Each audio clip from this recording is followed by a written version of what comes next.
Her daughter's 15 and lovely, but she doesn't create much drama at all. But I worry about what social anxiety she does have. She wants her to have the social skills to build connection outside of the family. And she knows that I don't need her to have a gazillion friends. In fact, she has the same small, awesome friend group that you talked about in your book. Mhm. However, when we talk about her anxiety, she's like, I'm just anxious talking to new people all the time, even if people seem like they want to be friends. Mhm. So she withdraws and Mhm. she's afraid she's going to miss out. This parent is afraid she's going to miss out. So, how can I help her? Okay, and you said 15? Yes. Okay. So, And she has panic attacks. oh, okay, that's Yes. pretty intense. Hmm, Okay, hmm, so hmm, the first thing I would say is help her get her panic attacks under control.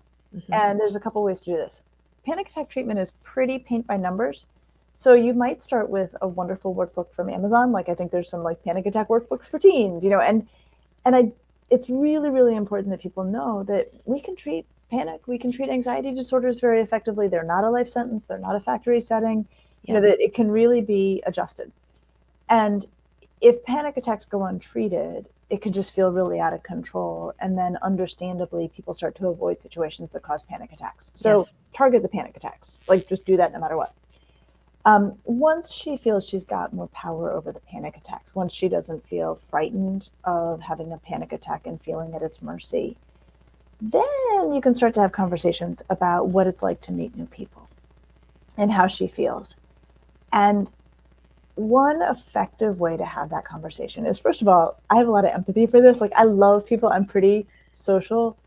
And even still, I mean, this hasn't happened for a long time. It'll be more intense when I do start to go out more often. Like, I'll be so excited for a party. And then at the moment of the party, I'll just be filled with dread. I'm like, oh, it's just too much. I don't want to do it.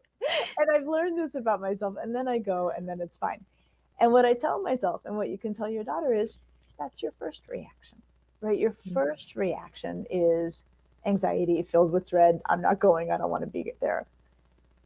Then I say to myself, you can say to this wonderful girl, see if there's a second reaction.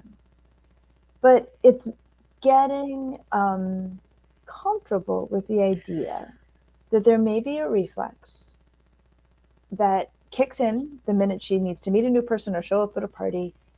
Reflexes are pretty hard to prevent. Hmm. So rather than getting into the idea that the goal is she will start to feel comfortable upon meeting people, I may never stop dreading parties. The goal is to not let that stop her and to let her leave herself open to the possibility that she might soon feel a second feeling that Hmm. we, keep the door open to that.